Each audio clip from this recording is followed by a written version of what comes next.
So welcome everyone.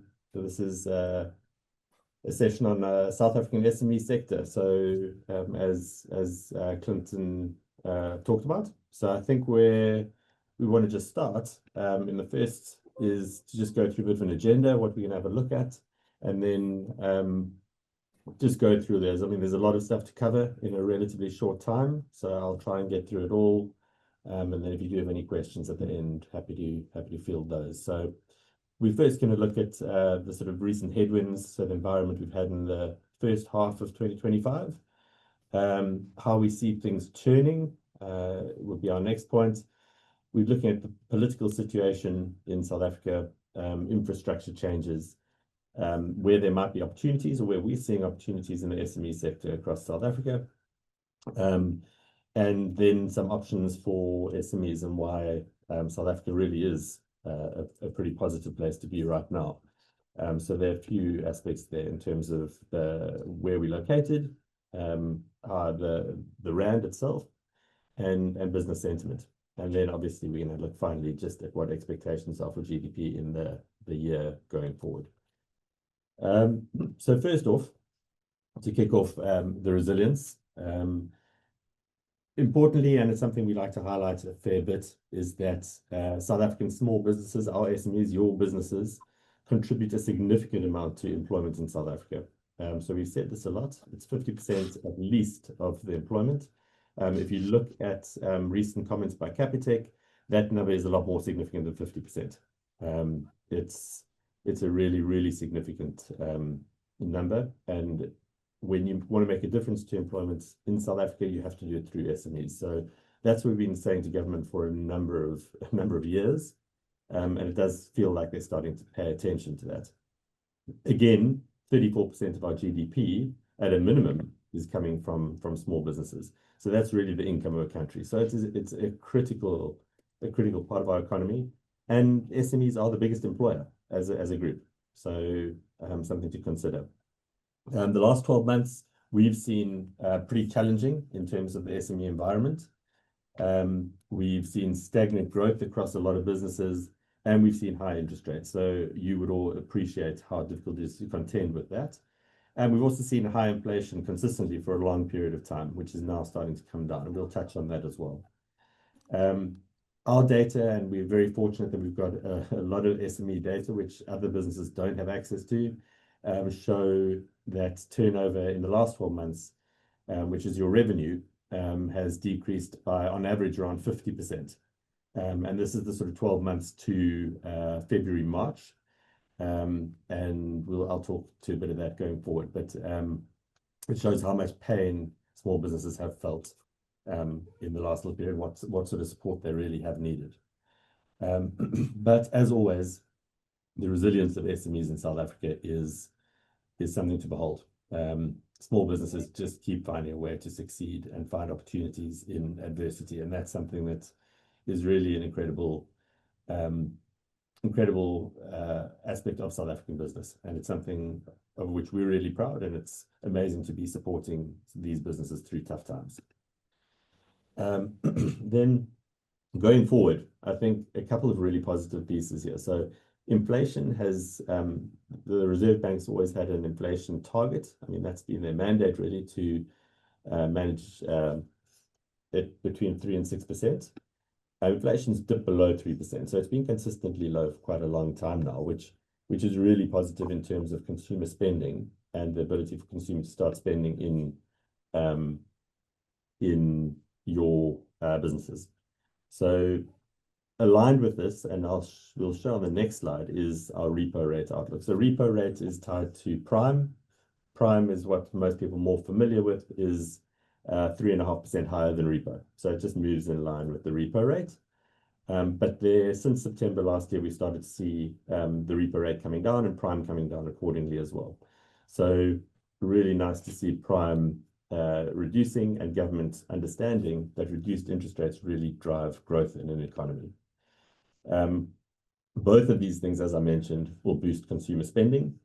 It allows people to have more disposable income. They're not spending as much on debt, and things are cheaper than they would have been in the past. So that increases their disposable income and allows them to spend more on other things that they would have otherwise held back on.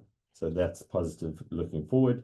And this would translate directly into improved SME turnover in your businesses. This chart just shows a couple of interesting things which we find quite useful to understand. So the blue line shows the inflation rate over time. And what tends to happen when inflation starts to increase, government or the Reserve Bank looks to increase interest rates. So they do that to slow the economy down, to make people spend less. And the hopes there are that by increasing interest rates, inflation starts to decrease within that range. So what you'll see up until sort of November 2022 is inflation was higher than interest rates, or higher than the repo rate. That's called what is a negative interest rate, which really drives economic growth. So people spend money because it's not as expensive to borrow. So it drives growth in that sort of sector, in that sort of period. And that's what we saw. We saw that in economic growth in South Africa. We saw a really good performance, and it was post-COVID. But when interest rates or inflation started to increase like this, the Reserve Bank started gradually increasing their interest rates, sort of from 2021. They kept increasing interest rates. So beyond that point where they cross over in December 2022, interest rates kept going up where inflation started coming down. So, and they've remained at that high rate there for a significant number of years. So it's been 50, that is the sort of highest point in 15 years. So what hasn't happened in the last couple of years is an equal reduction in interest rates as the inflation rate has come down. So that big arrow shows the real potential there in terms of what interest rates could be doing in order to get closer to what the inflation level is. So there are a couple of reasons why that hasn't happened. Is obviously there's a lot of global uncertainty. So what you find is that we obviously export a lot, and we rely a significant amount on global pricing. So when we are impacted by high inflation, our inflation could spike up. And you don't want to be in a position where you're increasing rates and decreasing rates on an ongoing basis. You want to be consistent and you want to take a sort of prudent approach. So that's what the Reserve Bank's trying to do here. But this just shows that there is a lot of scope to drive growth by dropping those interest rates further. And we are hoping, global events aside, that starts to happen more over the coming months and the rest of this year. Okay. Talk about stable politics and strong institutions, and I think this is just an important piece to note here. So we had our elections in May 2024, a lot of uncertainty prior to that, but the transition to the GNU was peaceful, and that's not common. I mean, look at the US, look at any other country where they've had recent elections. People don't give up power willingly, and certainly not as easily as it's happened in South Africa. And I think that's restored a lot of confidence to investors. At the same time, the GNU are looking at really good reforms in terms of spending and how are we going to spend on infrastructure going forward. So I know there's been a lot of talk about that, but it does feel like these changes are long overdue. And there's really within the GNU, there's a lot of all parties are keeping each other honest. And I think that speaks to a robust democracy, which is something, again, when we look at the VAT ruling and the VAT increase where an increase was proposed and then taken to court and then obviously agreed not to increase VAT, that is a result of a strong democracy where people can debate things and aren't steamrolled. And I think that is something that's probably overlooked quite a bit in terms of positive aspects. It seemed a bit disruptive, but the outcome really, really was positive in our opinion. Operation Vulindlela, that's really about infrastructure development and improving logistics and energy across the country. And that's an ongoing process. It's moving an oil tanker. So these things don't happen overnight, but the will is there, which is super positive. And the knock-on effects are great for small businesses who operate in those sectors and just want to get their goods shipped across the country. Basically, this stable political situation and predictability gives a lot more confidence to people to invest more in South Africa. And as your small businesses are, if you have some certainty around things like interest rates, inflation, and policy, you really want to start investing in your businesses and start growing them, because you know the investment is good in the long term. So that's really important. I've touched on this already, on what the GNU is prioritized in terms of infrastructure investments. This is really an important piece for us.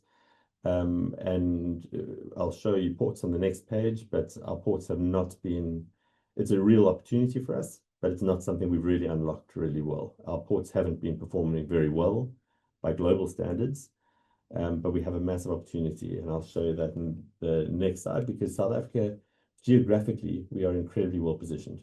So trade from the east to the west either comes via the Cape of Good Hope, so Cape Town, Durban, or it goes via the Red Sea. And given the issues in the Red Sea in terms of rebel attacks on ships, a lot of that trade has shifted down to the south. So if you just the next slide here, you can see exactly the impact of this. And this is the volume of shipping which has changed since 2024 and those attacks on ships. This for me is massively telling, because it shows you the opportunities that are presented in South Africa. Whether we take advantage of these is another question. And the argument is we actually don't have the ports to support and the efficiency of our ports to support the volumes that are coming through. But it's almost like the opportunities are presented to us on a plate. And we need to be capitalizing on that and making this an incredible destination for ships to divert traffic. And it gives a very good access point into Africa generally, which is a lot of what, which is a massively growing consumer environment. And we'll speak to that a little bit further along as well. But ultimately, we're seeing an opportunity here, and it's up to us to capitalize on these sort of things, and up to government to really follow through on their commitment with infrastructure development.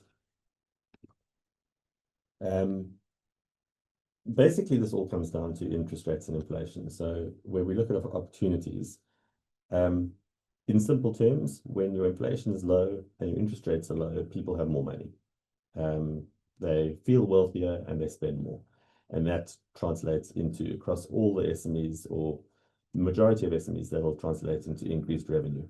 Where you'll see this mostly in the coming 6 months, restaurants, consumer services, people eat out more, for example, because they have more disposable income. Manufacturing and construction, we see those as big beneficiaries here. Lower interest rates, for example, people can afford mortgages, businesses can afford to take on increased debt, and they can afford to build. So those lower interest rates really help both manufacturing for higher, big equipment purchases and the construction sector. Agriculture has been through a difficult time. It's a bit of a background noise, sorry guys.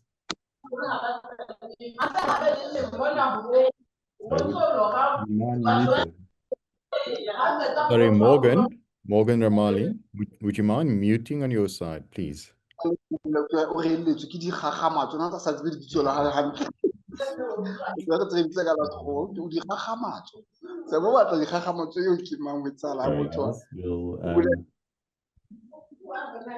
keep going. Yeah.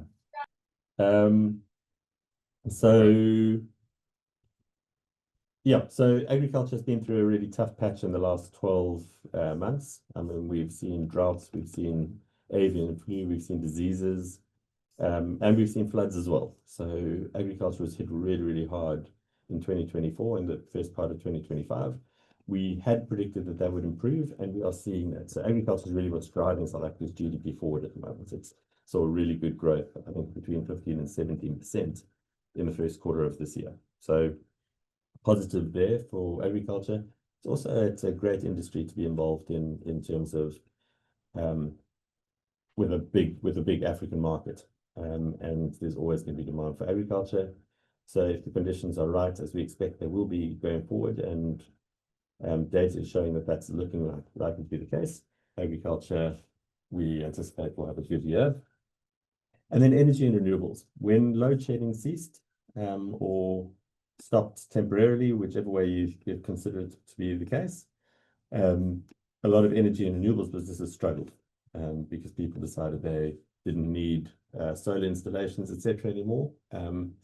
But long term, I think a lot of the shift will continue to be towards energy and renewables as the cost of electricity increases in South Africa. And it's going to be increasing again in July, which obviously negatively impacts SMEs and big users of electricity. So we think there will continue to be a shift there. In terms of the markets that SMEs have or opportunities, I think, as I mentioned, the location of South Africa geographically is an incredible access point to Africa and the South African market, obviously, for foreigners. So domestic market of 60 million people, a rising middle class, great domestic market as consumer spending starts to increase. Africa itself, though, with 1.3 billion consumers and also a growing young population, creates an incredible opportunity. And we have the African Continental Free Trade Area, whereby 90% of goods are now customs free in terms of exporting across the area. So I think there's one or two countries which haven't signed up to that, but in general, it gives an amazing opportunity, especially in an environment where we talk about tariffs, global tariffs impacting trade, etc. If we look locally, and when I say locally, I mean within Africa, there's a huge opportunity for businesses. So as we mentioned, the food, agriculture area, textile, software, professional services could all benefit from that. And what we're also seeing as well as investment into Africa by companies like Google with that Equiano cable, which is from Portugal to Cape Town. So it's an additional online connectivity, which is more and more needed as Africa grows our technological base. So that's really fantastic. Then I guess a lot of people consider the rand, and we often think, a weak rand, not so great. It's not great from a traveling point of view, but from an export point of view, it's a really fantastic position to be in. And for tourism operators and attracting people to the hospitality industry, it is really good. What it also means is people can set up businesses here and pay lower rates than they would pay in other developed Western countries, and which creates jobs. So that weaker rand is great on a couple of fronts. And for businesses that do export, it's important. For obviously importing, it means there's a requirement to actually hedge your imports as well, which is obviously a separate discussion. Right. Then importantly, sentiment. So sentiment is obviously what drives a lot of investment in South Africa. And the business confidence index, you can see in 2024 it dipped. Confidence wasn't quite as high. It has improved in terms of value. So people are starting to feel more confident than they were in the last 12 months or so, which we see as positive. And that will again translate into confidence breeds people buying and spending money and investing and growing. So that we see as a positive going forward. And then here we're just looking at GDP. So GDP is perennially underperformed. In 2020, those can kind of be discounted because 2020 was COVID. 2021 was coming out of COVID, so you came off a pretty low base there.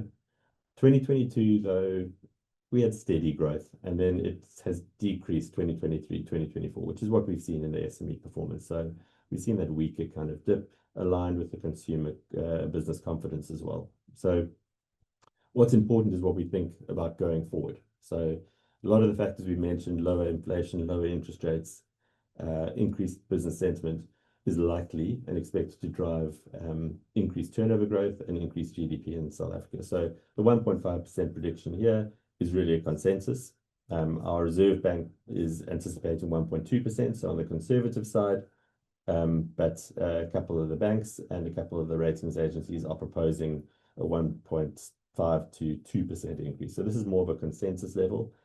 So anywhere really above 0.6% shows decent growth.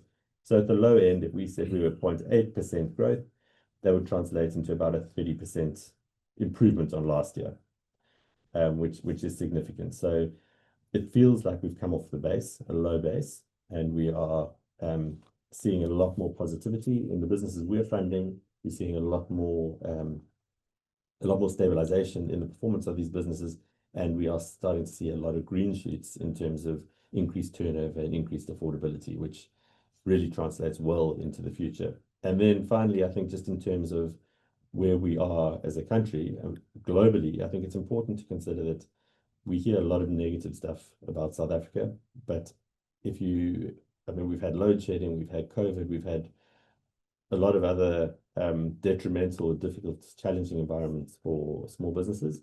But load shedding itself isn't felt in South Africa. In the US itself, we don't hear about it much, but they have consistent load shedding across California to New York, and probably more than we do. And they have massive capacity issues in terms of electricity generation. So their growth is actually impacted as much as anyone else. And I think when you look at the positives in terms of where else you'd rather be investing and growing, the South African market seems a lot more stable than a lot of other places in the world at the moment. So we are bullish on the next 6 months and the next year. And yeah, the data seems to support us in that respect. And that's pretty much the summary of that I've just given you now. But yeah, I think that's all. Thank you.